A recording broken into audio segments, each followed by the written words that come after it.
Hi everyone, this is Brittany from SLPMaterialGirl.com here to talk about Language Caribou Holiday Edition.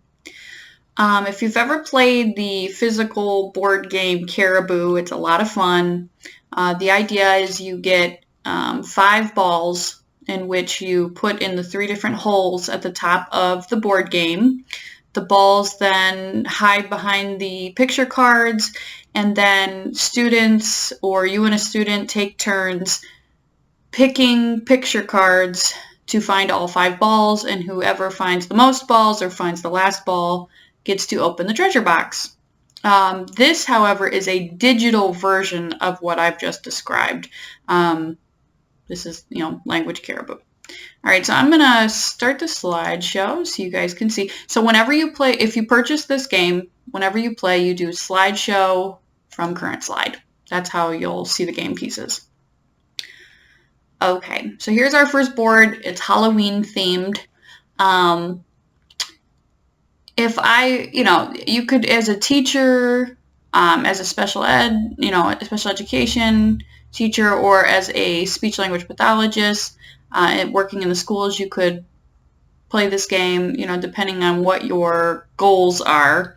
Is it just a fun themed game for your class to play up on, the smart board, or is this part of a therapy session where the students using adjectives or descriptors? Depends on what you're trying to do. Or verbs like flying or, whatever. So let me just click on a couple of these to show you how this dynamic digital game board works. So let's say student number 1 picks the orange pumpkin. Let's say we're working on colors. So, wow, you found the first ball. Very good. So here comes student B. Student B picks the white skeleton. No ball. Okay, back to student. Now, how about student C jumps in? Adjectives. They want the sticky spider web. Spider webs are sticky. Nope, no ball. How about the sweet candy? So see, we're practicing adjectives. It depends on what you're trying to do. Oh, no ball. Oh, so these are hidden real well. How about the witch that can fly? You see, there's so many things so many elements of expressive language you could approach with this game. You get the idea. Oh, you found the ball. So we're clicking through here. Students are taking turns. All the balls are being found. We've got one more to find. There it is. Okay, so we found all 5 balls. You ask yourself, is the winner who found the last ball, or is it who found the most? My rule of thumb is if I'm working with multiple students, it'll be whoever found the last one, because each student might only find 1 ball. But if I'm working one-on-one or just having 2 students playing the game together while I facilitate, it would be whoever found the most balls. Okay, so student B found that last ball, that green ball, so they get to open the treasure box. What did they get? Wow!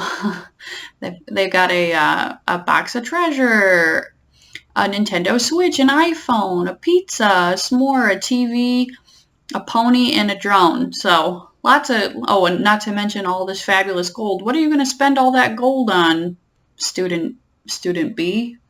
So you get the point. So now I'm going to hit escape on my keyboard. So here's what it looks like when it's not in slideshow mode. You do not see the game pieces. I would recommend don't move anything around, don't touch anything. There's a couple different ball formations, so you don't need to worry about changing those around. The students won't be able to anticipate where the ball is. If you move something, you could potentially break the PowerPoint, which is why I would always save probably a master copy. Like you take this and save a master copy of it, just in case you do move something around. But if you don't intend on trying to move any of these balls around or these pieces, you're not going to break it. You shouldn't even ever have to save it because it will just, stay as it is. There's no reason to mess with it. Let's look at the other boards just so you can see if you get Holiday Caribou. what's included, what holidays. So I'm going to do slideshow from current slide. So we saw Halloween. There's a fall themed one. So if you're working with a large class, or you have somebody who's sensitive, or not sensitive, but you know, their religious beliefs don't celebrate specific holidays such as Christmas and whatever, you can just do this, you know, general fall themed one. This is Thanksgiving themed, winter themed. So this would be a good one for if you don't want to introduce, you know, Christmas into the classroom. This one's Christmas themed. Valentine's Day, St. Patrick's Day. If you're wondering, that's corned beef. That's cabbage. This is spring themed. We've got Easter and summer. I think that's the last one. Yep. So like I said, you can click on them, find the balls at random. You're taking turns. Now let's say you haven't found all 5 balls. You can still click the treasure box. You see it turned into a little pointer finger. You don't have to click. You don't have to find all the pieces to click that. I'm just telling you that so you don't go through and click all these thinking you have to do that before you can click the treasure box. You can click the treasure box at any point. So, and it'll always lead back to this slide. All right. If you like what you saw, you're interested in purchasing Language Caribou Holiday Edition, there's 2 places to buy. You can go on my site, slpmaterialgirl.com, and it is also available on Teacher Pay Teacher, or now TPT. I'm going to leave links below in the description box and in the comment box if you're interested in checking it out. I also have other products you can click around, like Holiday Language Caribou is also available in this bundle where I have different articulation boards. So, you know, L, T, H, R. Oh, and this should say S and Z as well. That's a typo. I'm going to add that in. But S and Z is included as well. So L, R, T, H, S, and Z, and then language. So you get all 5 of those for this price point as of right now. But please check it out. Thanks for watching today and have a great one.